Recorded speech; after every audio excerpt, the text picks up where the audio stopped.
숨이 턱 막혀오고 어지러워서 쓰러질 것 같고, 이건 공황장애라고 보기는 어렵겠습니다. 진짜 공황장애는 죽을 것 같은 불안이나 공포에 사로잡혀서 동반됩니다. 수업 중이나 회의 중에 뛰쳐나가는 분도 있고, 지하철을 못 타고 다니시는 분들이 있으세요. 실제로 저희 환자들 중에 너무 답답해서 창문을 망치로 꿰고 분도 계셨습니다. 공황장애는 나약해서 생긴 게 아닙니다. 누구나 발생할 수 있는 거고, 공황이 진짜든 아니든 매우 중요합니다. 제가 사연들을 가져왔는데요. 이건 진짜 공황장애다 진단을 내려주시면 좋을 것 같습니다. 네. 첫 번째 사연 드리겠습니다.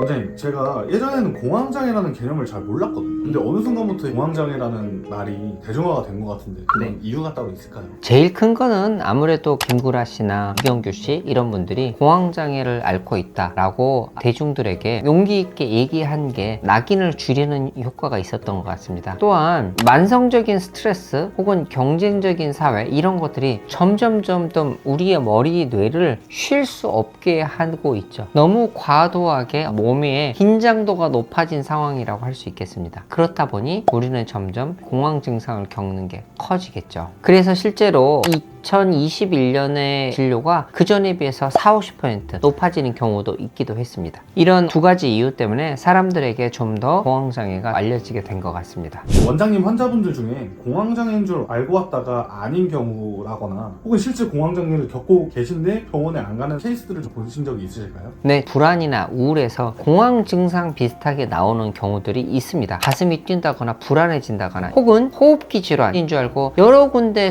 병원을 돌아다니는데 알고 보니 공황장애였는데 모르고 있다가 나중에 오시는 경우도 있기도 합니다. 그래서 공황장애를 스스로 알아차리는 게 어려운 경우도 있습니다. 그래서 오늘은 진짜 공황장애 증상이 무엇인지 알아보도록 하겠습니다. 공황장애란 어떤 질병인가요? 공황장애는 특별한 이유를 모른 채 죽을 것 같은 불안이나 공포에 사로잡혀서 공황 발작이 동반되는 일종의 불안장애라고 생각할 수 있겠습니다. 발작은 영어로는 어택이거든요. 진짜로 난리가 나서 어쩔 줄 모르는 겁니다. 허허벌판에 숨을 곳도 없는데 맹수를 만났다면 기분이 어떨 것 같느냐? 이게 본인이 느끼는 어떤 발작적인 느낌이거든요. 죽을 것 같은, 잡아먹힐 것 같은 공포가 있고, 이런 것들로 인해서 몸이 실제로 덜덜 떨리거나 숨이 막히거나 가슴이 두근거려서 막 쿵쾅거리는 소리가 들리고 진정시킬 수가 없다, 이런 것들이 공황 발작으로 나타나고요. 그래서 이런 발작이 일어난 뒤요 1개월 이상 계속해서 공황 발작이 일어날까봐 너무 겁이 나서 두려워, 불안해 죽겠어 라고 하는 게 예기 불안인데, 예기 불안이 있거나 혹은 이것 때문에 내가 거기를 못 가게 해서 두려워서 피하게 되는 일상생활에 장애를 주는 회피 행동들이 동반됐을 때 공황 장애라고 진단을 내립니다. 실제로 일상생활에 너무 이 지장을 미쳐서 지하철에서 이런 걸 몇 번 겪으면 지하철을 못 타고 다니시는 분들이 있으세요? 운전을 하다가 터널에서 이런 증상이 일어나면 강원도 같은 터널 많은 데는 지나가지 못하게 되시는 분들도 있습니다. 또한 수업 중이나 회의 중에는 답답함을 느껴서 뛰쳐나가는 분들도 있고, 영화관을 못 들어가시는 분들도 있으세요. 또 제 환자분들은 주상복합이라서 창문을 열 수가 없는데 너무 답답해서 창문을 망치로 꿰고 뛰어내리고 싶다는 분도 계셨습니다. 공황장애는 여러 가지 요인이 있는데 그 중에서 제일 큰 거는 생물학적 요인입니다. 우리 뇌에는 두려움이나 불안에 관여하는 편도체라는 게 있어요. 위험을 감지하는 편도체 부분에서 고장난 알람 시계처럼 너무 자주 울리는 거죠. 실제로 위험하지 않은 상황인데도 불구하고 위험을 느끼는 이런 것들이 반복됩니다. 이게 생물학적인 원인이고요. 심리적으로는 커다란 상처, 커다란 상실, 이런 것들을 겪은 이유로 비롯된다고 하는데, 나중에는 실제로 뭔가 이유가 없는데도 그렇게 될까봐 불안해서 불안해집니다. 이런 부분이 심리적인 요인이 되고, 환경적인 요인으로는 너무 압박하는 사회적인 환경, 긴장 상태를 계속 유지하다 보니까 머리가 쉼이 없게 되죠. 이런 부분들이 공황장애를 발생시키는 요인이라고 할 수 있겠습니다. 공황 증상에는 어떤 것들이 있냐면, 가슴이 너무 두근거리고 뛴다, 가슴이 답답하다, 혹은 호흡이 곤란하다, 땀이 난다, 덜덜덜 떨린다, 이런 신체적인 증상에다가 내가 아닌 것 같아, 혹은 내가 이상해진 것 같아, 주변의 감각이 이상하게 보여라고 하는 분들도 있습니다. 그리고 내가 미치지 않을까? 내가 죽지 않을까? 이런 공포까지 포함이 됩니다. 이제 우리가 느껴지는 신체적인 증상들, 그런 게 한 10가지 정도가 되고, 이를 해석하는 심리적인 상황들, 요것도 한 3가지가 돼서 총 13가지 정도 되는데요. 이 중에서 4가지 이상이 지속될 때 공황장애로 진단합니다. 제가 공황장애 관련한 사연들을 가져왔는데요. 사연을 들으시고 원장님께서 이건 진짜 공황장애다 네. 라고 딱 모의 진단을 내려주시면 좋을 것 같습니다. 네.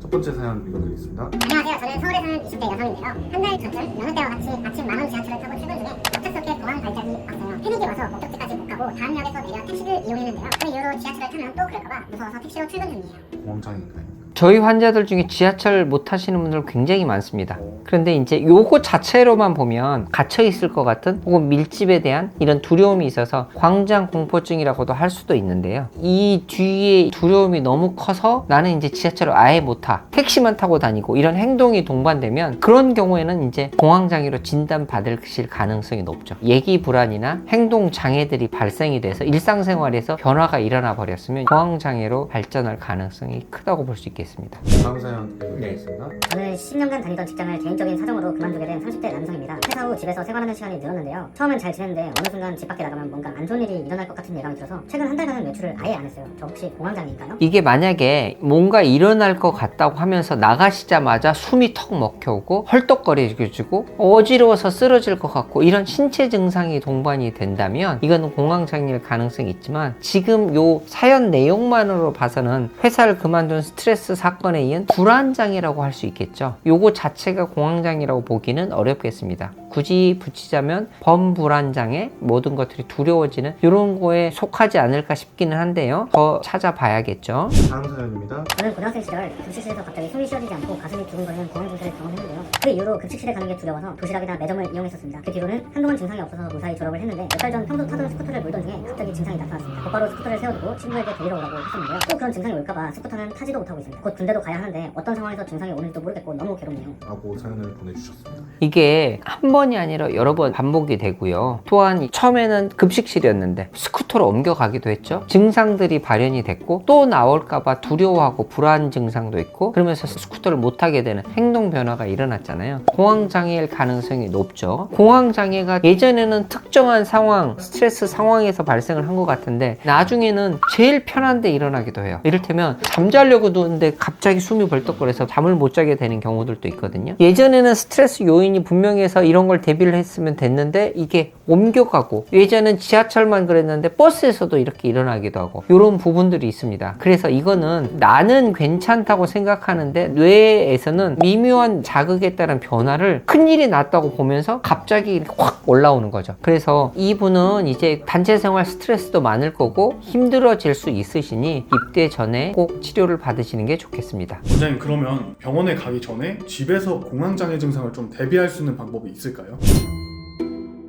안정화 기법을 씁니다. 공황장애로 불안해지고 힘들어지기 전에 나를 안정화시키는 거죠. 그 중에서 나를 토닥이는 나비포옹법도 있거든요. 이건 불안장애에서도 많이 쓰이는 건데, 아, 나는 괜찮다, 이 외부 환경으로부터 나를 보호해준다, 이런 의미가 있고요. 복식호흡, 배 안이 부풀어지면 배 이완의 수용체가 많으니 너무 긴장되어 있는 몸 상태를 차분하게 해줄 수 있는 게 복식호흡이죠. 이런 것들이 안정화 기법이라고 하는데 실제로 해보면 꽤나 도움이 됩니다. 마지막으로 환경적으로는 이런 공황 증상이 술 먹은 다음날 굉장히 많이 일어납니다. 왜냐하면 숙취가 올라올 때 몸이 긴장되고 들뜨게 됩니다. 그렇게 되면 이 공황 증상이 더 심해지거든요. 그러니까 음주 조심하시고, 카페인, 커피도 두근거리는 것들이 머리가 잘못 해석할 수도 있거든요. 그러니까 음주, 카페인, 흡연, 이런 것들 좀 조심하시고, 너무 긴장되는 상황에 나를 너무 노출하시지 않고, 결국 공황 증상이 왔다는 건 내가 쉬어야 된다는 거거든요. 아, 나한테 쉬라고 신호를 주는구나 라고 받아들이시는 게 좋겠습니다. 그럼 병원에서는 공황장애에 대해서 어떤 치료를 받을 수 있나요? 병원에 오시면 먼저 내외과적인 검사를 충분히 합니다. 심장 질환이나 호흡기 질환이나 혹은 갑상선 질환, 이런 내외과적인 문제가 없는지 보는 거는 매우 중요합니다. 그렇게 해서 특별한 원인이 밝혀지지 않았다면 그리고 나서는 이제 상담을 통해서 공황 증상 진단의 기준에 부합하는지 먼저 정확한 진단이 우선이 돼야겠죠. 그 다음에 공황 증상이 심하지 않았을 경우에는 즉각 발효될 수 있는 약들을 쓰기도 하는데요. 공황 장애는 약물 치료의 반응이 좋은 질환이기도 합니다. 반응이 좋다는 거는 죽을 것 같아서 힘들었었는데 금방금방 낫는다는 얘기죠. 항우울제가 주된 치료제이기도 합니다. 그리고 이런 약물 치료 이외에 인지행동 치료를 합니다. 이 인지행동 치료는 뭐냐면 생각과 감각과 행동이 있는데 이 중에서 우리가 조절할 수 있는 거는 우리의 생각입니다. 죽을 것 같은 생각 때문에 덜덜덜 떨리고 응급실로 뛰쳐가게 하거든요. 그런데 실제로 공황은 죽지 않는다. 나는 괜찮아질 거다. 이게 곧 지나갈 거라고 생각하는 연습을 하시는 겁니다. 그렇게 되면서 내 몸을 조절하는 게 인지행동 치료입니다. 또한 물리치료도 있습니다. 두개골을 통과해서 뇌에 직접적인 자기장이나 전기 치료를 합니다. 임산부나 학생들도 할 수 있는 안전한 치료이기도 합니다.